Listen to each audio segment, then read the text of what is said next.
Buddhist संबोधि प्राप्ति का आदर्श है। भगवान बुद्ध, इनको नमन करता हूँ। जिस धम्म का आचरण कर रहे हैं, वो धम्म डॉक्टर बाबा साहब आम्बेडकर जी ने दिया है, उनको मैं नमन करता हूँ।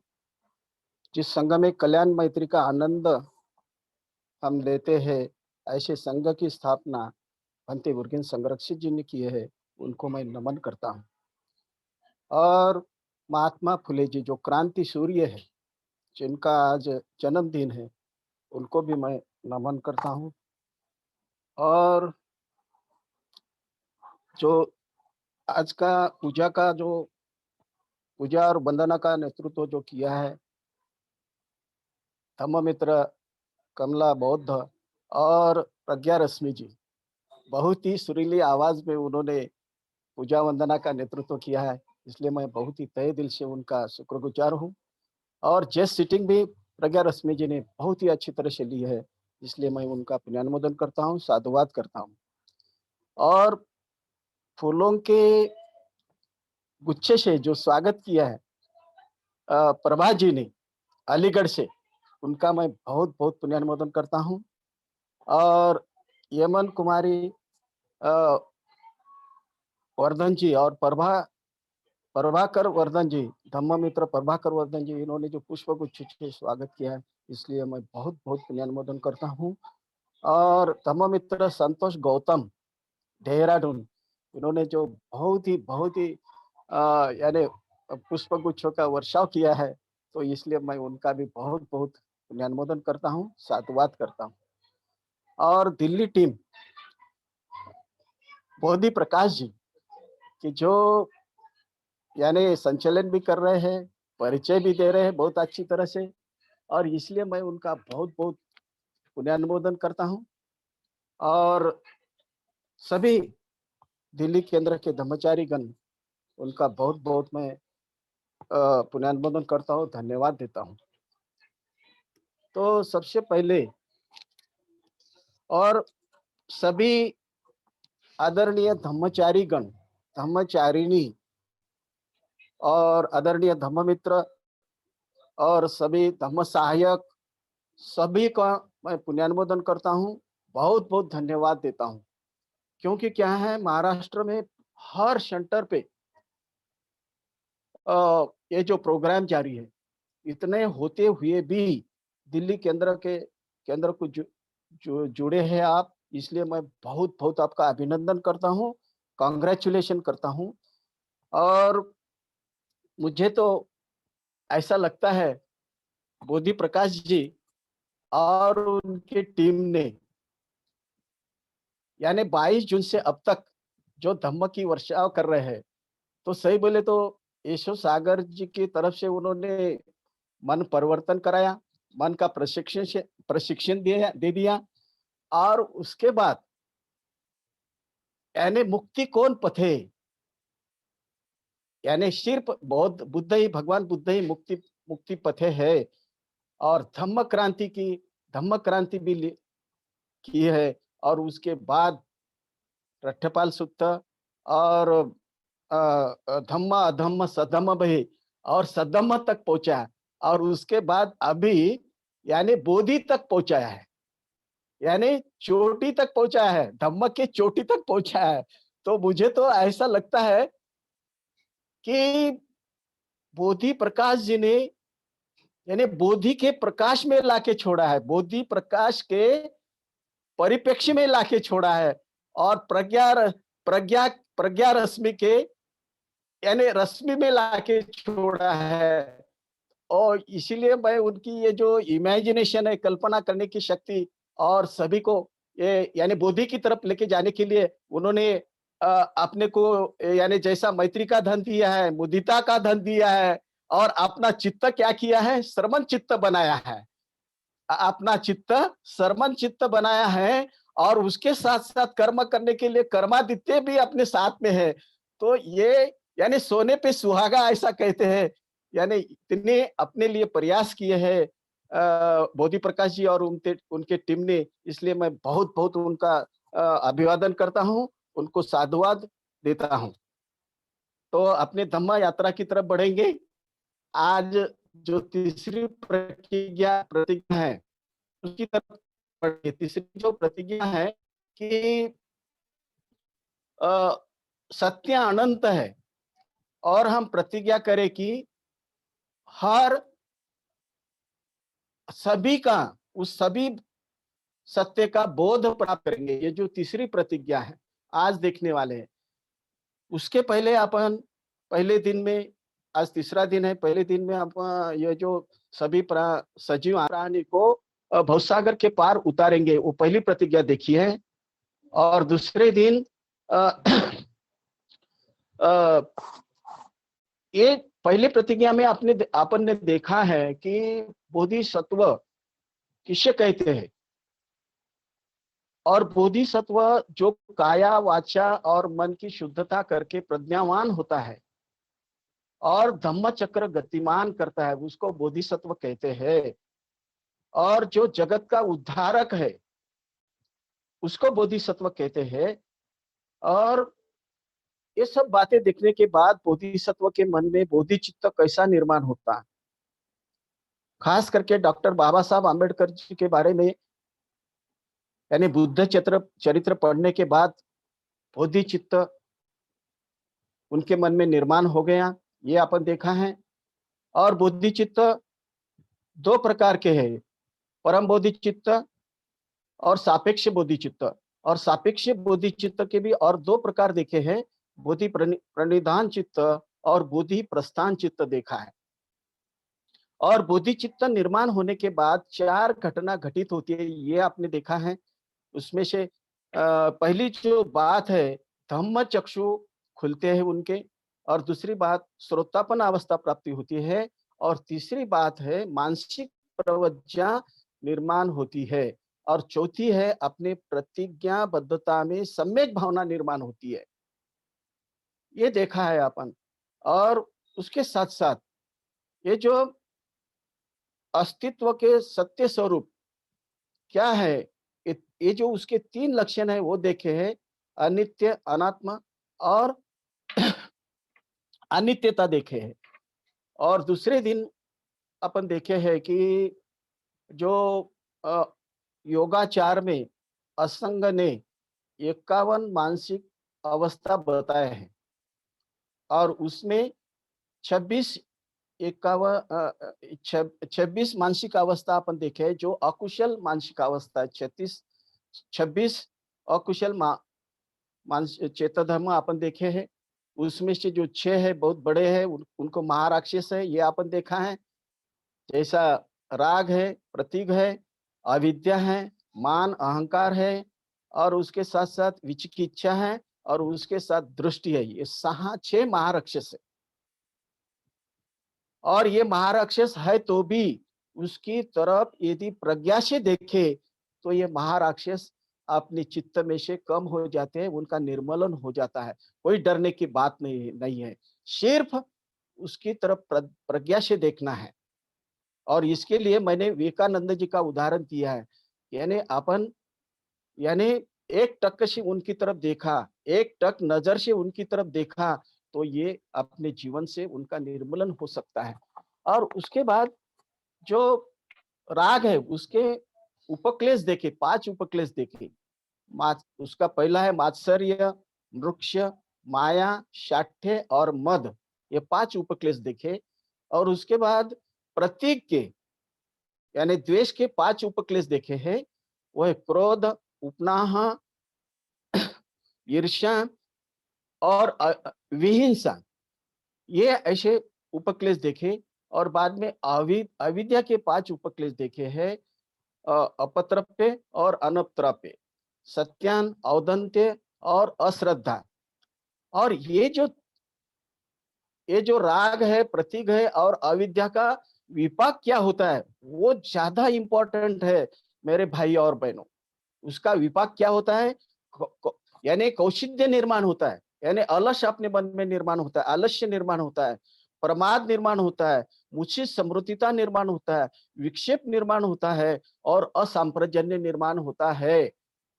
तो ये अपने धम्म जीवन के लिए बहुत ही हानिकारक है। तो ये इसका विपाक है, ये राग, प्रतीक और अविद्या का। ये अपन देखा सविस्तर कल। और आज अपनी धम्म यात्रा आगे बढ़ाते हुए तीसरा जो प्रतिज्ञा है बोधिसत्व की, यानी अ, अगणित सत्य है, हम शपथ ग्रहण करें कि हम सभी का बोध प्राप्त करेंगे। ये ऐसे अगणित सत्य है तो उसका बोध प्राप्त करेंगे। जो सत्य कैसे है, अगणित है, और वो अगणित सत्य को जानने की बोधिसत्व प्रयास करता है। यानी प्रयास ही नहीं करता है तो खुद प्रयास करके हर ये विश्व के मानव तक ये सत्य पहुंचाने का कोशिश करते हैं, और वहां तक उनके पास जाकर उनके हृदय में महाकरुणा होती है, इसलिए सभी मानव के पास भी वो सत्य लेके जाते हैं। भगवान बुद्ध ने शिसंपा शिसंपा वृक्ष की एक पत्ते मुट्ठी भर हाथ में लिए, और उन्होंने कहा आनंद को, मैंने कितने सत्य बताए हैं, सिर्फ इस मुट्ठी भर पत्ते बताए हैं, मुट्ठी भर सत्य बताए हैं जगत को। और भगवान बुद्ध कहते हैं इस पूरे जंगल में जितने भी पत्ते हैं उतने अगणित सत्य है, तो उसमें से मैंने मुट्ठी भर ही सत्य बताए हैं। इसी से अपन अपने ख्याल में आ सकता है कि सत्य कितने हैं, सत्य अनंत है। सत्य काल और समय के बंधन के बाहर रहता है, यानी सत्य के ऊपर काल और समय का कोई भी परिणाम नहीं हो सकता है।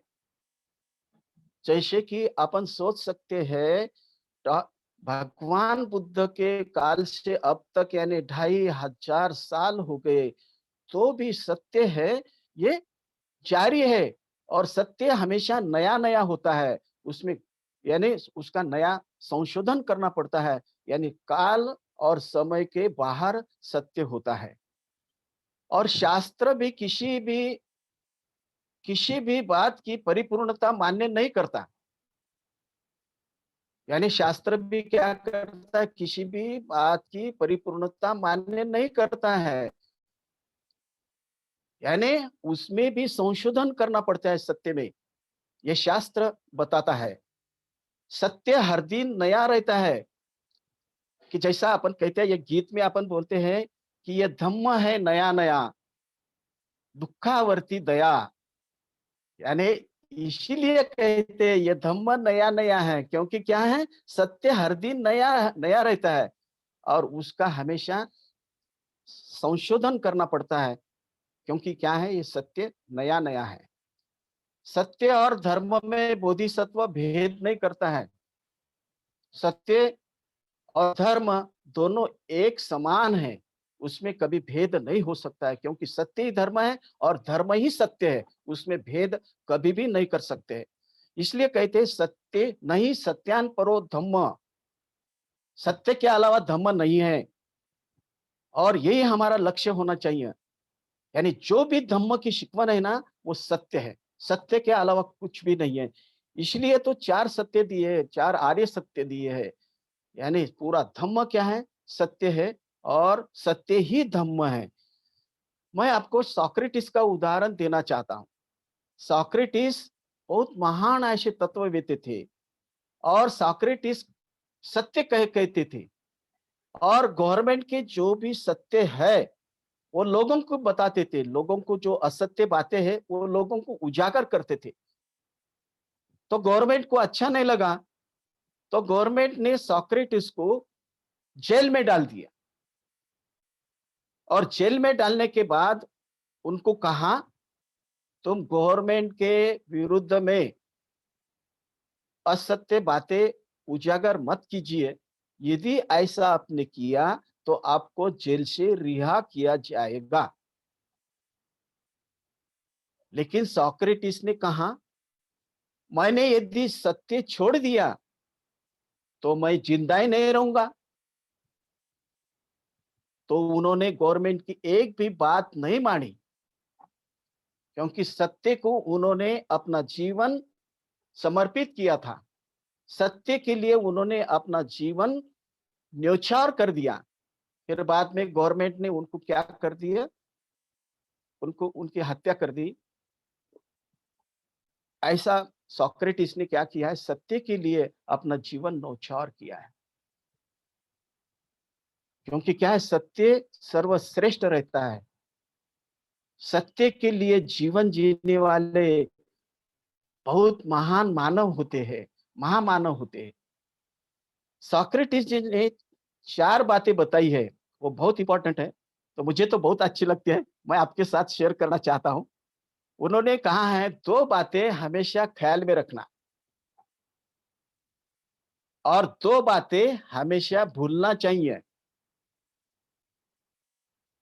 तो पहली 2 बातें कौन-सी भूलना चाहिए? यदि अपन किसी को मदद की है, तो भूल जाना चाहिए। क्यों भूल जाना चाहिए? वो यदि अपन ख्याल में रखे, तो अपना अहंकार बढ़ जाता है। इसलिए उसको भूल जाना चाहिए, किसी को यदि मदद की है तो भूल जाना चाहिए। और दूसरी बात कही है कि किसी ने अपने को गाली-गलौज किया, किसी ने अपने साथ अभद्र व्यवहार किया, वो भी भूल जाना चाहिए। ये 2 बातें भूल जाने को कहा है उन्होंने और 2 बातें ख्याल में रखने को कहा है। उसमें से पहली बात है कि मुझे मौत आने वाली है, ये हर पल ख्याल में रखना है, ये उन्होंने कहा है। क्यों कहा है? मेरे प्यारे धम्म भाई और बहनों, क्यों कहा है? मुझे मौत आने वाली है, हर पल यदि ख्याल में रखा, तो फिर हर पल अपन कुशल कर्म करते हैं। इसीलिए ये पहली बात ख्याल में रखना है और दूसरी बात ख्याल में रखना है, मेरे कर्म का मैं स्वामी हूँ। मैं कुशल कर्म कर कर यानी बुद्ध बन सकता हूँ। इसलिए ये बात ख्याल में रखना है कि मैं मेरे कर्म का स्वामी हूँ। तो आगे बढ़ते हैं। बोधिसत्व सब धर्म पर विजय प्राप्त करता है। यानी धम्म की जो भी शिकवन है, जैसे त्रिपिटक धम्म की शिकवन से भरा है, तो वो सब ये सब धर्म के ऊपर बोधिसत्व प्रभुत्व प्राप्त करता है। धम्म यानी सत्य, वो सत्यता जान लेता है। और बौद्ध धर्म व्यतिरिक्त अभी और भी जो भी तत्व ज्ञान है, जैसा और धर्म है, कला है, विज्ञान है, शास्त्र है, लेखन है, कर्तृत्व वक्तृत्व है, संगीत है, शिल्प है, चित्र है, साहित्य है, इस क्षेत्र में भी वो अग्रसर रहते हैं। यानी ये सब ज्ञान प्राप्त करता है बोधिसत्व।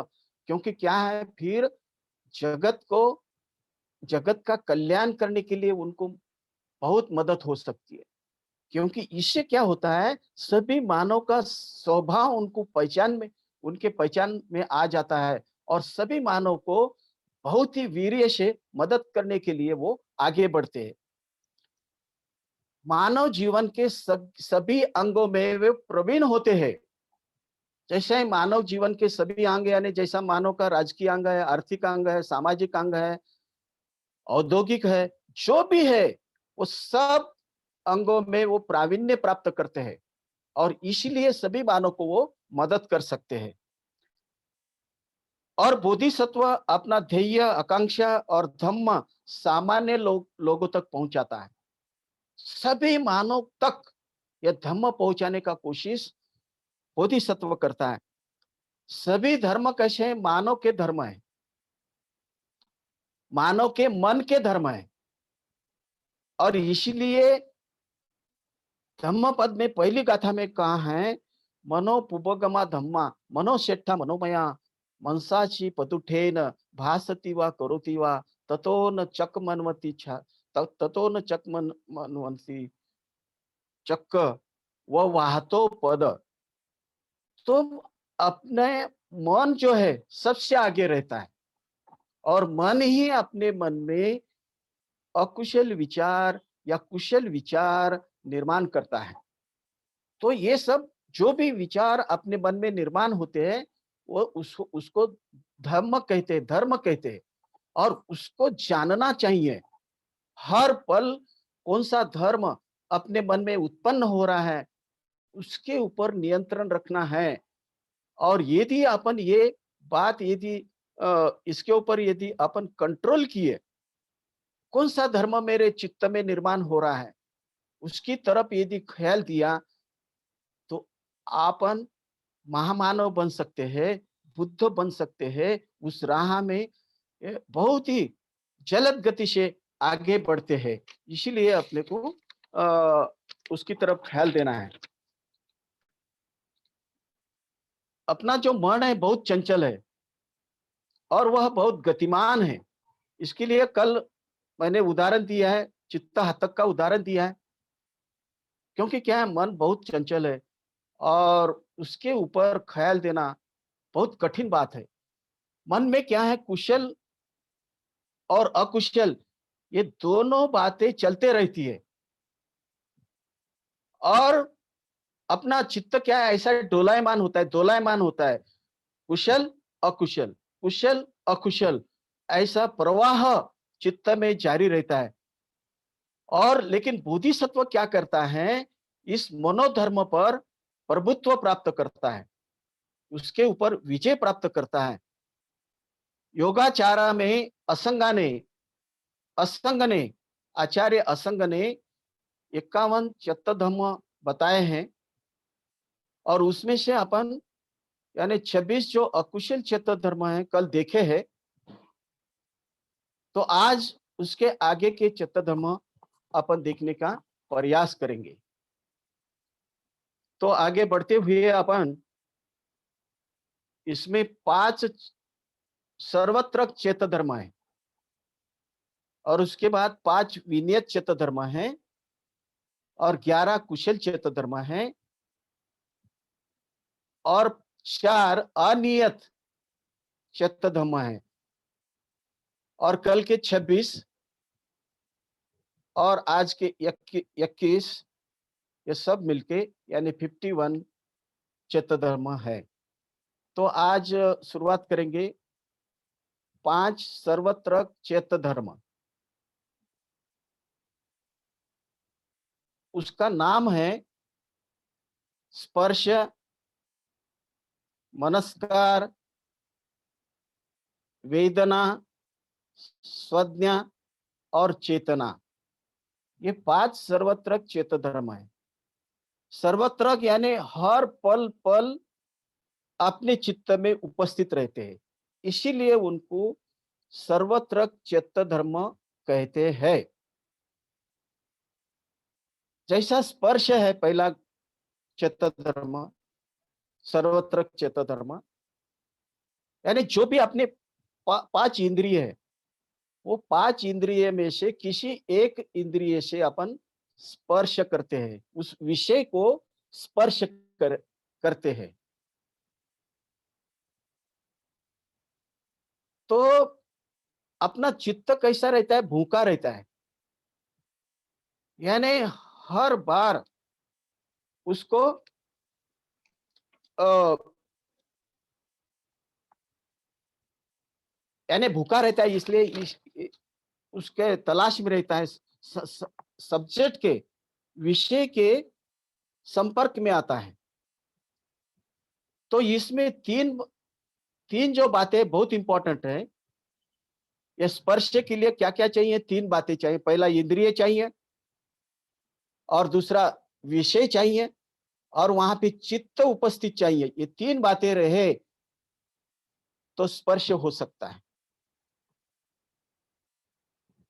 जैसा कि अपन एक उदाहरण ले सकते हैं, एखादा व्यक्ति का एक्सीडेंट हो गया समझो, और उस एक्सीडेंट में उसके आंखें ओपन रहती है, खुले रहती है, और अपन उसके आंख के सामने ऐसा हाथ भी घुमाया तो भी कुछ भी समझ में उसके आता नहीं है। क्यों नहीं आता है? क्योंकि उसका चित्त वहां पे उपस्थित रहता नहीं है। इसलिए उसकी आंख खुले होकर भी कोई उसका लाभ नहीं होता है।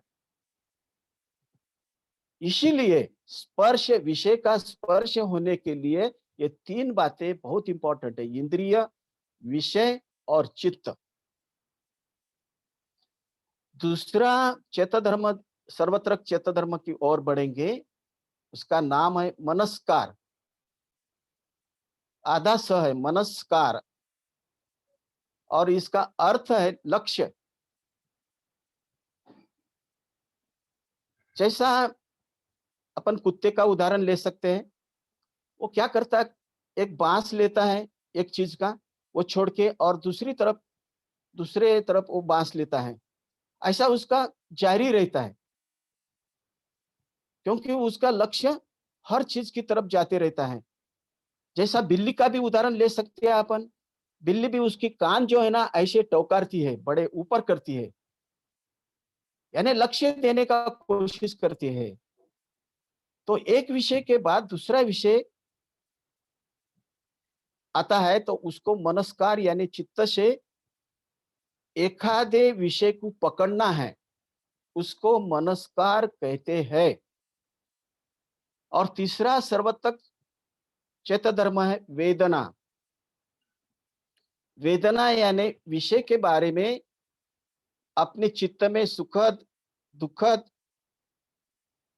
असुखद, अदुखद, ये वेदनाएं निर्माण होती है, ये संवेदनाएं निर्माण होती है, और उसको वेदना कहते हैं। और जैसे ये पांच इंद्रिय है, नाक, कान, आंख, त्वचा और जीवा, उसे शारीरिक वेदना होती है, और अपने मन से मानसिक वेदना होती है। तो उसकी तरफ अपन ख्याल देना चाहिए, उसको वेदना कहते हैं। और उसके बाद चौथा चेत धर्म है संज्ञा। संज्ञा यानी अपने नजदीक की चीजों को पहचानना, उसके बोलते संज्ञा कहते हैं। और संज्ञा के भी तीन प्रकार है, तीन बातें इंपॉर्टेंट है उसमें। ये संज्ञा कैसी रहती है, यानी बरोबर रहती है या रॉन्ग रहती है, सत्य रहती है या असत्य रहती है, और दूसरी बात स्पष्ट और अस्पष्ट रहती है, और तीसरी बात वो है अनुभव से संबंधित रहती है। कैसा अपन उदाहरण ले सकते हैं कि जैसा दूर से एखादा इंसान चलते आ रहा है, अपने को ऐसा लगता है कि अपना मित्र होगा, लेकिन वो दूर रहने से क्या है, अपना जो निर्णय है वो रॉन्ग भी हो सकता है और शायद सत्य भी हो सकता है। ये पहली बात। और दूसरी बात, उसमें स्पष्टता होनी चाहिए। स्पष्ट या अस्पष्ट होती है, जैसे वो चीज का अस्तित्व का सत्य दर्शन होना चाहिए। दुख, अनित्य और अनात्म, यानी जैसा है वैसा उस चीज की तरफ देखना है, ये दूसरी बात। और तीसरा, पहले ही अनुभव से रहता है, वो जो इंसान है उधर से आ रहा है, अपना मित्र है, उसका अनुभव रहता है। तो ऐसे ये तीन बातें इसमें संज्ञा में बहुत इंपॉर्टेंट रहती है। जैसा कि वो दूर से आने वाला जो इंसान है, अपने को लगता है अपना मित्र है, लेकिन नजदीक आने के बाद वो अलग ही व्यक्ति, अनोळखी व्यक्ति रहता है, न पहचाने वाला व्यक्ति होता है। फिर अपन ऐसा हाथ किए वाला उसको, मैत्री का हाथ किए वाला, फिर अपन नीचे लेते हैं और अपने सिर की तरफ लाते हैं, यानी अपन उसको पहचान नहीं सकते हैं। यानी ऐसा संज्ञा, यानी इसका मतलब पहचानना है। और पांचवा सर्वत्र चेत धर्म है चेतना। चेतना यानी विज्ञान, अपना मन होता है, चित्त होता है, उसको चेतना कहते हैं।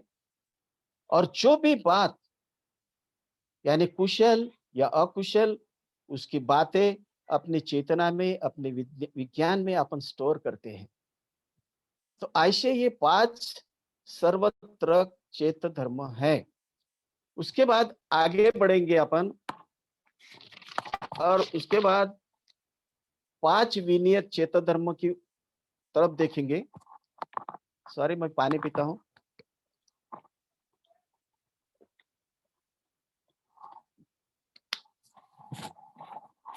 Thank you. और ये 5 चेत धर्म ध्यान साधना में बहुत ही लाभदायक होते हैं।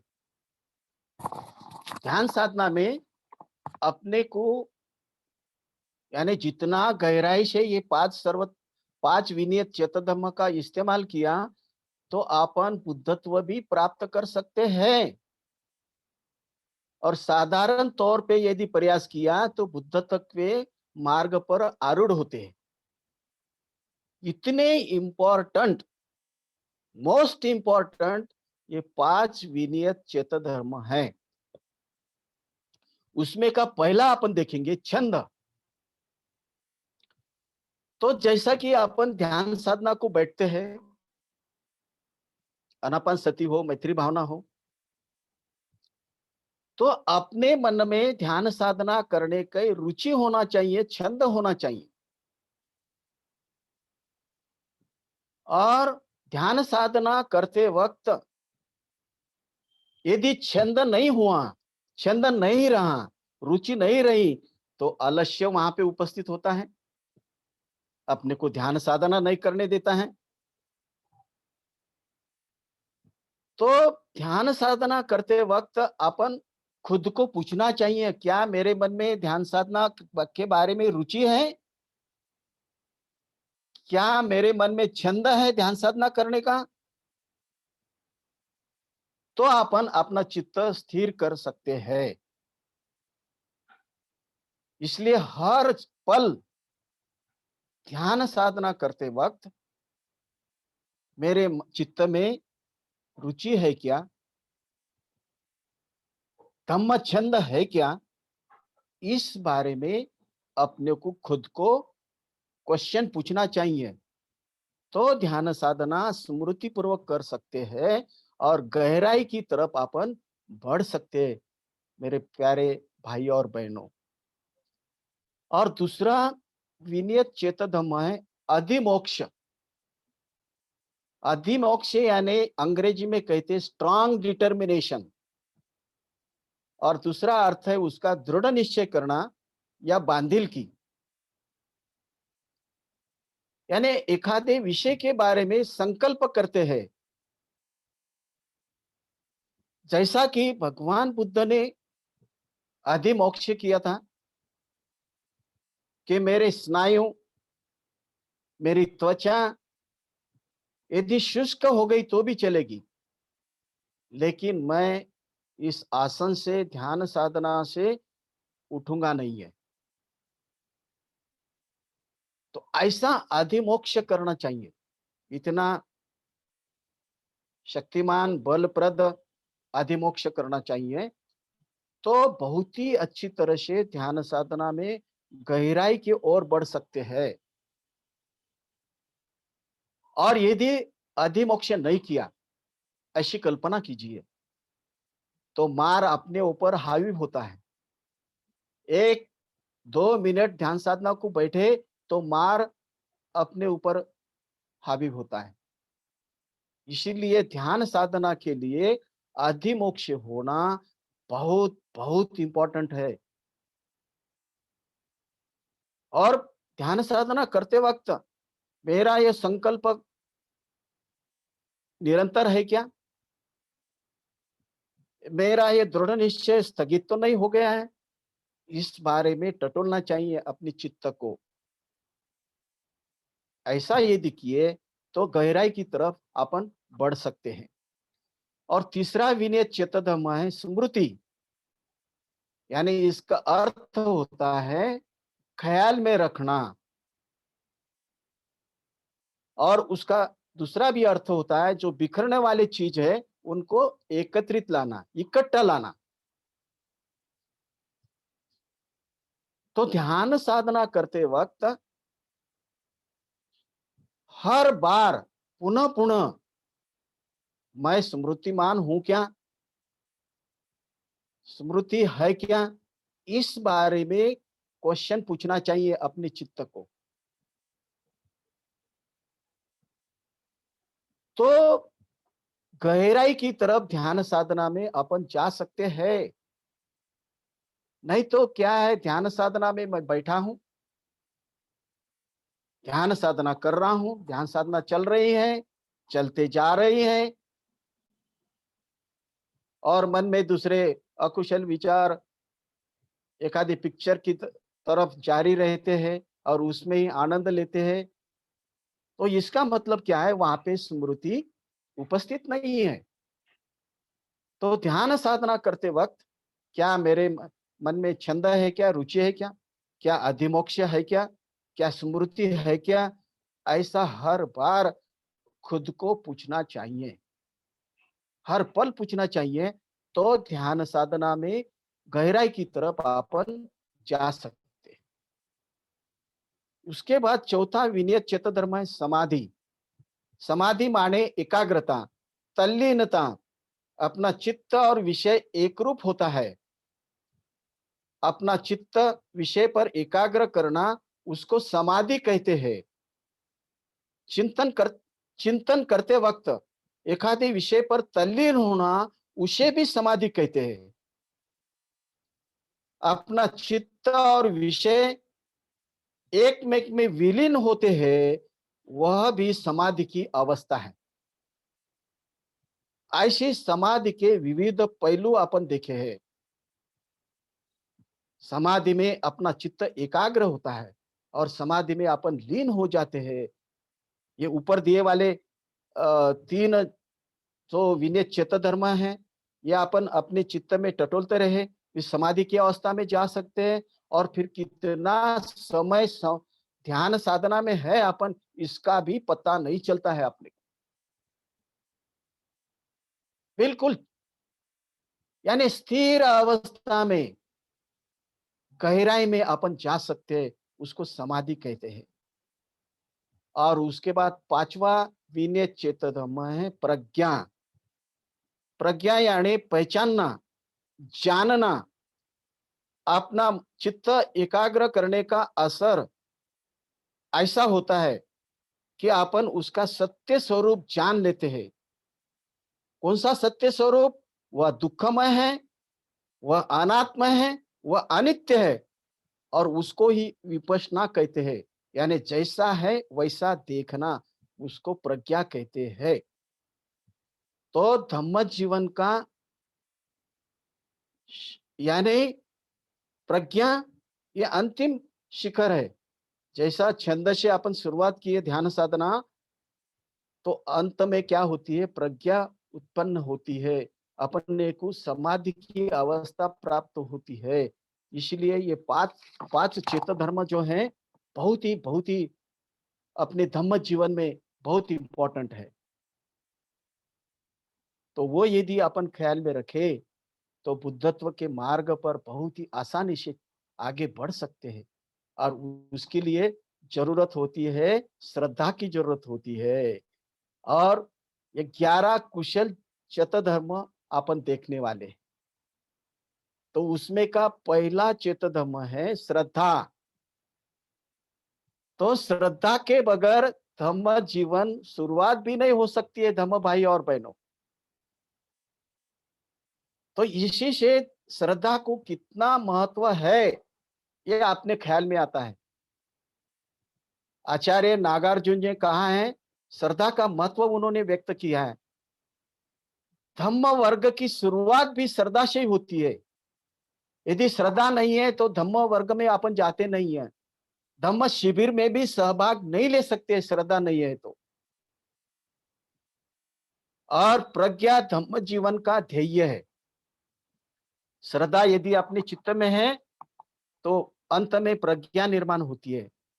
और इस श्रद्धा के 3 अंग है, 3 प्रकार की श्रद्धा है। एक बौद्धिक श्रद्धा, और दूसरी भावनिक श्रद्धा, और तीसरी इच्छा से संबंधित श्रद्धा।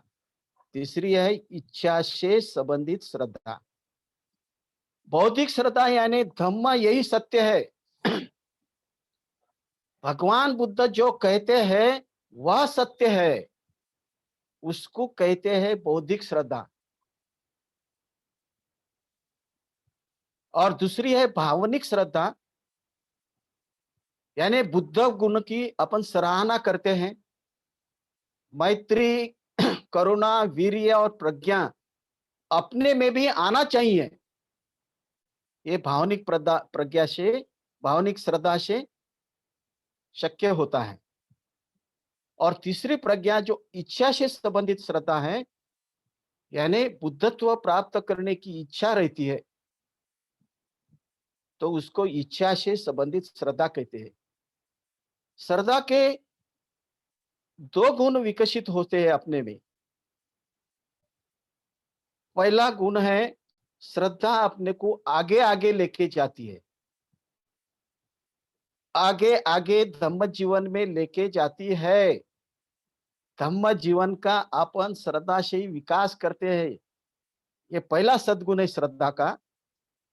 और दूसरा सद्गुण है श्रद्धा का, श्रद्धा से स्पष्टता आती है। जैसा ऐसा कहते हैं कि जल शुद्धिकरण करने वाला रत्न है, वो जल शुद्धिकरण करने वाला रत्न यदि पानी में डाल दिया तो पानी शुद्ध होता है। वैसा ही श्रद्धा अपने जीवन में है तो आत्मविश्वास निर्माण होता है अपने चित्त में। और जब आत्मविश्वास निर्माण होता है तो कोई भी बात नामुमकिन नहीं रहती है, हर बात मुमकिन कर सकते हैं।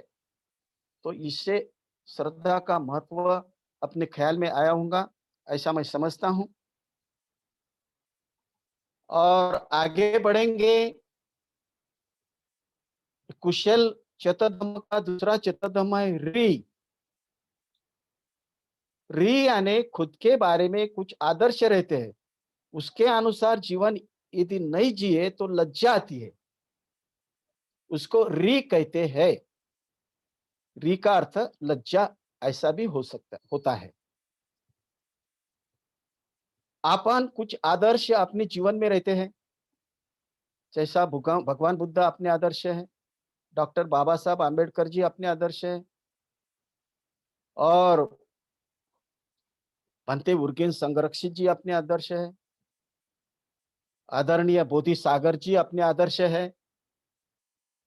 तो उन्होंने ये आदर्श ने जो भी बातें अपने को सिखाई है और वो अपने जीवन में यदि नहीं लाए तो अपने को लज्जा निर्माण होती है, क्योंकि ये आदर्श अपने में उपस्थित है, अस्तित्व में है। यदि श्रद्धा है अपने हृदय में, वो अपने को दर्शन भी देते हैं। तो यदि आदर्श के जैसा व्यवहार यदि नहीं किया तो अपने मन में लज्जा निर्माण होती है, उसको री कहते हैं। उसके आगे बढ़ेंगे। अपत्रपा, तीसरा कुशल चतुर्धर्म है अपत्रपा। तो अपने कल्याण मित्र और गुरु के प्रति अपनी श्रद्धा रहती है, अपने को उनके जैसा बनने की आकांक्षा रहती है, अपने कल्याण मित्र के जैसे बनने की, गुरु के समान बनने की आकांक्षा रहती है। और उनका मन अपने बारे में बहुत अच्छा रहता है, इसलिए कोई दुराचार हुआ तो लज्जा लगती है। वो क्या सोचेंगे, उनके आदर के लिए अच्छा बर्ताव करते हैं। यदि ऐसा नहीं हुआ तो लज्जा लगती है। तो इसीलिए अपने कल्याण मित्र को अच्छा लगना चाहिए, अपने गुरु को अच्छा लगना चाहिए। इसलिए अ, अपने स्वभाव में कुछ परिवर्तन लाते हैं। और यदि ऐसा नहीं किया तो बहुत लज्जा निर्माण होती है, क्योंकि कल्याण मित्र को मालूम रहता है यदि ये अकुशल कर्म इन्होंने यदि किए तो वो धम्म जीवन को लिए हानिकारक है। तो इसीलिए ये अपत्रपा अपने चित्त में निर्माण होना बहुत इंपॉर्टेंट बात है। यानी औरों के बारे में अपने मन में लज्जा निर्माण होना, जन के बारे में लज्जा निर्माण होना, और खुद के बारे में लज्जा निर्माण होना बहुत इंपॉर्टेंट बात है, क्योंकि क्या है, इसको लोकपाल कहते हैं। और अपने जीवन में बहुत ही सुधार आ सकता है, अपन प्रगति की ओर जा सकते हैं।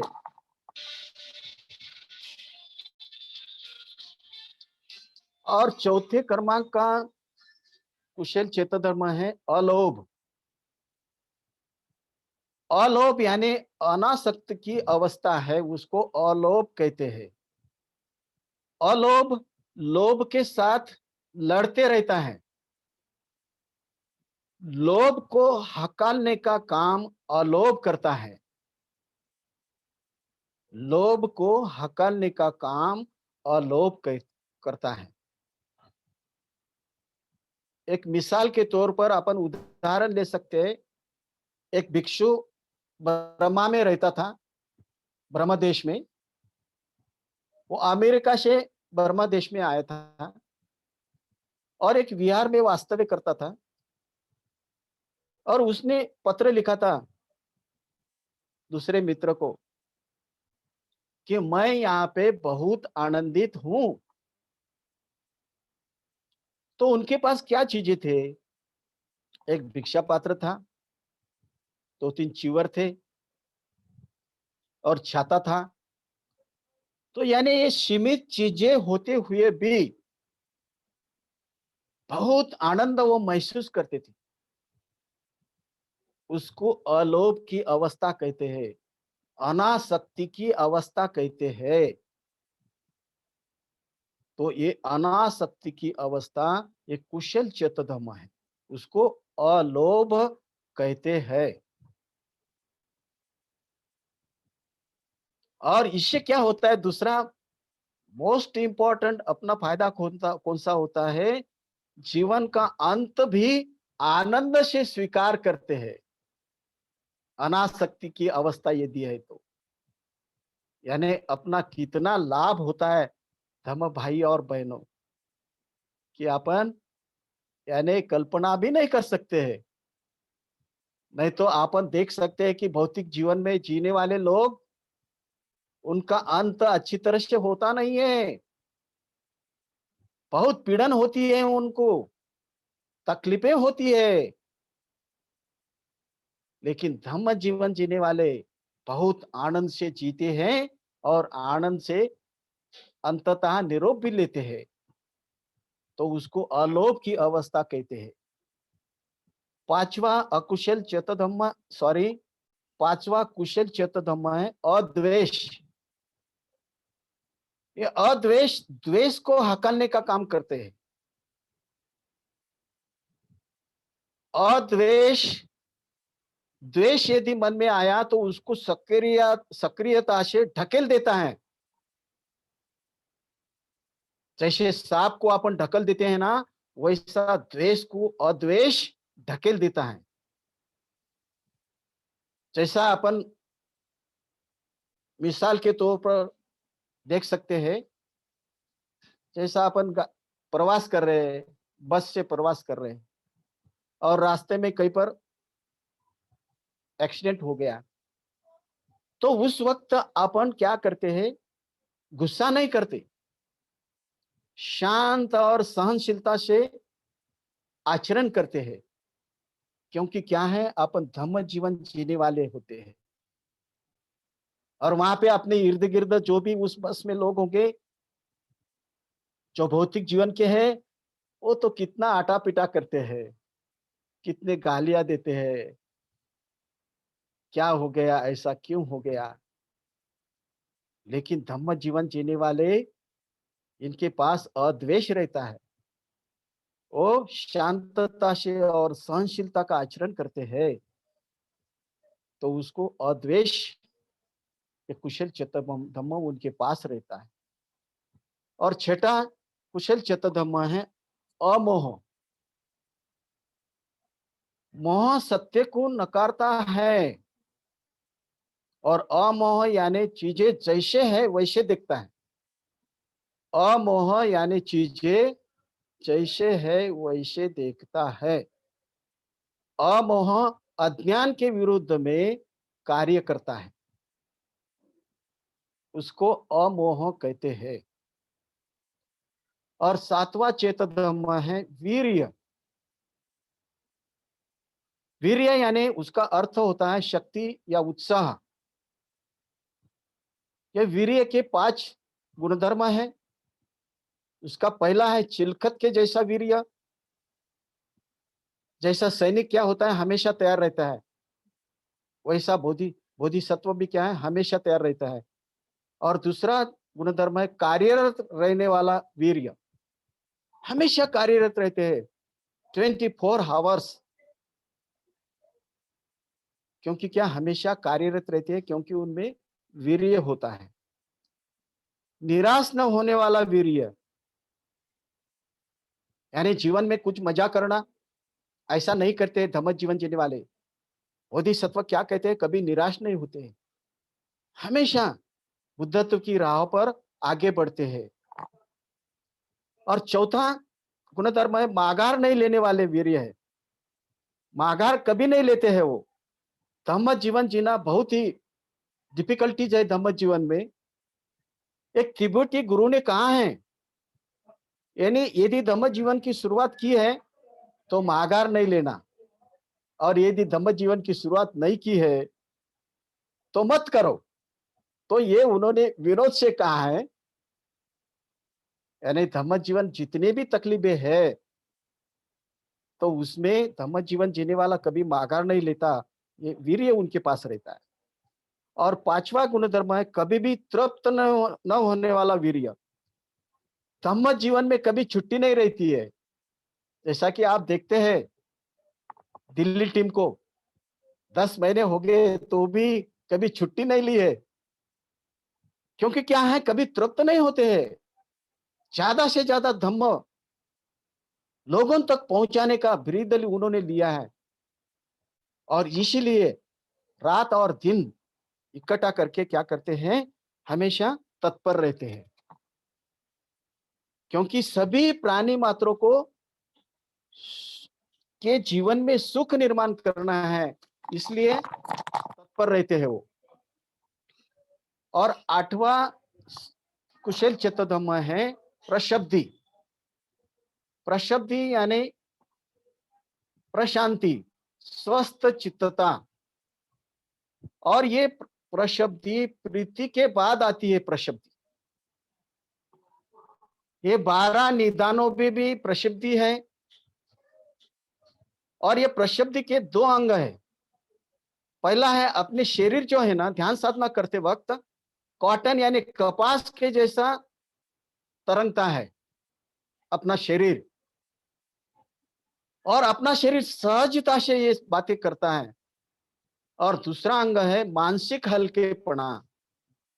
मानसिक हल्कापन लगता है, अपना मन हवा के जैसा, बलून के जैसा हल्का होता है। प्रशब्द का अनुभव सिर्फ गहरे ध्यान में होता है। इसलिए गहरे ध्यान में जाने के लिए प्रशब्द का अनुभव अपने को होता है। और 9th क्रमांक का कुशल चेतक धर्म है अप्रमाद। जो भगवान बुद्ध ने अंतिम संदेश दिया है, अपमादेन संपादेत। कौन सा संदेश दिया है? अपमादेन संपादित। अप्रमाद में रहकर सब कुछ प्राप्त करना।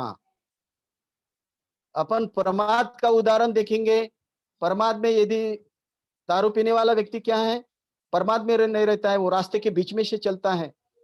और कभी कभी वो जो दारू है ना, अपने कंधे पे भी डालता है। और यानी उसके पास जागृति नहीं रहती है। लेकिन अप्रमाद में निरंतर जागृति रहती है। और ये जो संसार क्या है, उसको धोखा है बोलते। श्रोतापन होने के पहले धोखे में रहते हैं। श्रोतापन होने की ज्यादा जरूरत है, फिर बाद में धम्म जीवन की तरफ अग्रसर होते हैं। और 10वां चेत धम्म है उपेक्षा। और जब कभी दुखदायक घटना घटित होती है तो उसका मन पर असर होता है। जो अनुकूल घटना होती है कबीर दास का उदाहरण अपन देख सकते हैं। कबीरा क्या कहते हैं? कबीरा खड़े बाजार में, ना किसी से दोस्ती ना किसी से बैर, उसको उपेक्षा अवस्था कहते हैं। और उपेक्षा में हम सुखी रहते हैं। जैसा कि भंते जी ने उदाहरण दिया है, गरुड़ पक्षी। वो गरुड़ पक्षी यानी जैसा उपेक्षा की अवस्था के जैसा गगन में भरारी मारते रहता है, उसको उपेक्षा की अवस्था कहते हैं। और 11वां जो चेतोधर्म है, अविहिंसा, यानी अहिंसा रहती है, इसमें हानि नहीं रहती है, उसको अविहिंसा कहते हैं। अविहिंसा का विधायक बाजू है करुणा है, और ये अविहिंसा बुद्ध धर्म का सार है, क्योंकि करुणा बुद्ध धर्म का सार है। तो ऐसे ये जो चेत धर्म अपन देखे हैं आज, और बाद में अनियत और उपसंहार, ये 4 चेत धर्म रहे हैं, वो कल देखेंगे अपन। और आज अपन सर्वत्र चेत धर्म देखे हैं, उसके बाद विनय चेत धर्म देखे हैं, और उसके बाद 11 कुशल चेत धर्म देखे हैं। तो ये सब बातें जो है, इसमें मैं एक धम्मपद की गाथा बोलना चाहता हूं। 11 क्रमांक की गाथा है। असारे सारमतिनो सारे चासार दशिनो ते सार नाधी गच्छन्ति मिच्छा सगप गोचरा। इसका अर्थ होता है, जो असत्य को सत्य कहता है और जो सत्य को असत्य मानते हैं और अकुशल विचार में जो रममान होते हैं, उस व्यक्ति को सत्य का लाभ कभी भी नहीं हो सकता है। तो ये जो बात है, राजगृह में वेणुवन में भगवान बुद्ध ने उनके जो शिष्य सारिपुत्र और महामोग्गलायन और उनके पूर्व गुरु है संजय, उनको उन्होंने कहा है। तो अपने को सबको मालूम है, महामोग्गलायन और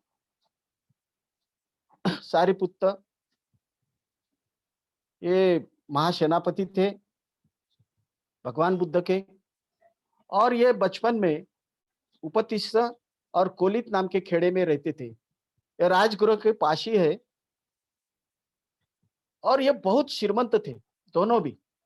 एक ही दिन में दोनों का जन्म हुआ था। और जैसे जैसे उनकी उम्र बढ़ती है, इनको भौतिक जीवन में अच्छा नहीं लगता है। 16वें साल में वो एक पर्वत शिखर नाम का एक उत्सव था।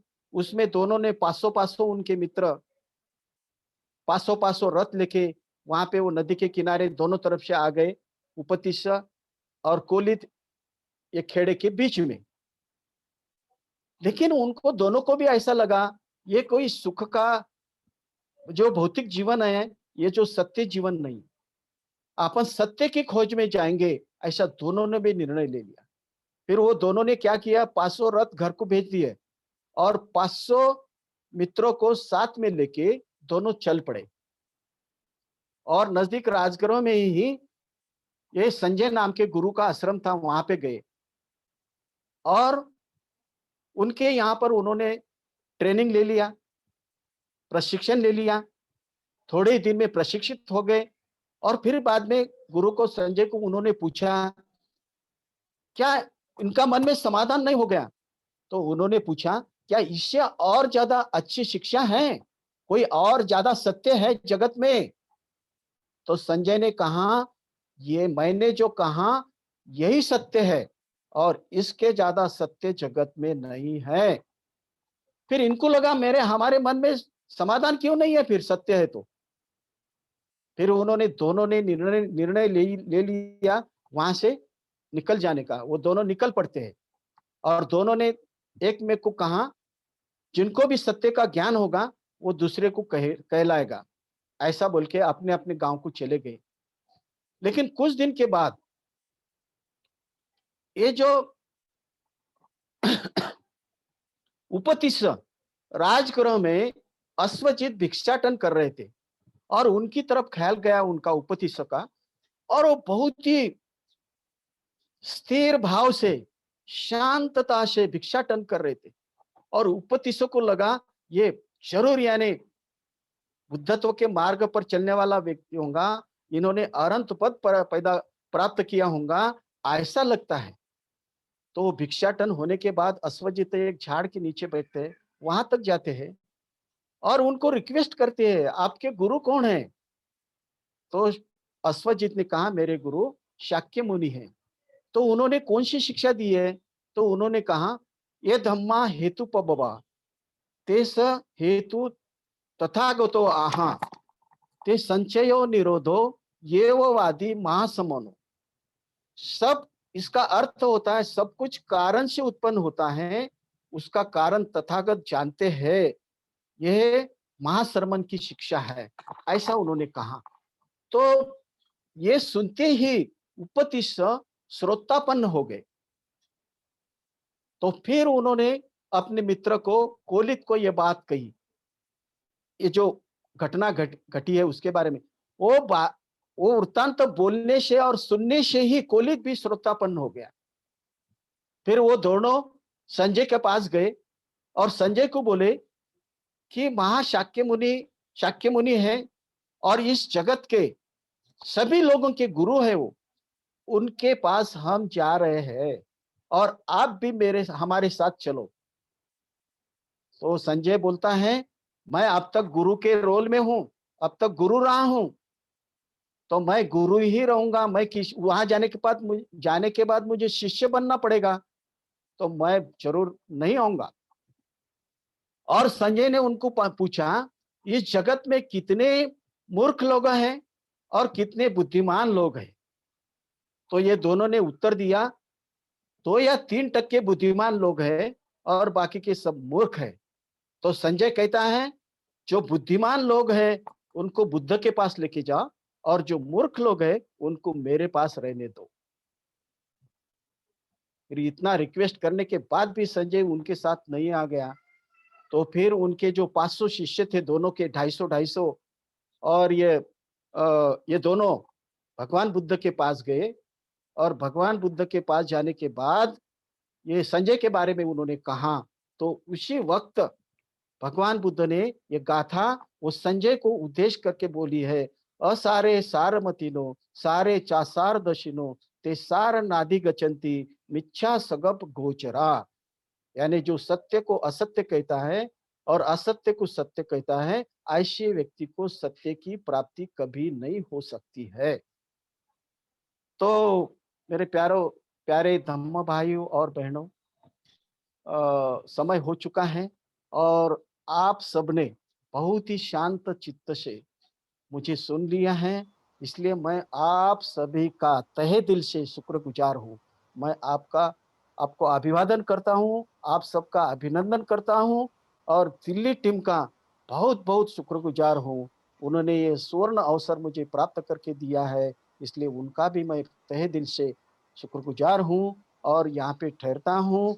नमो बुद्धाय, जय भीम।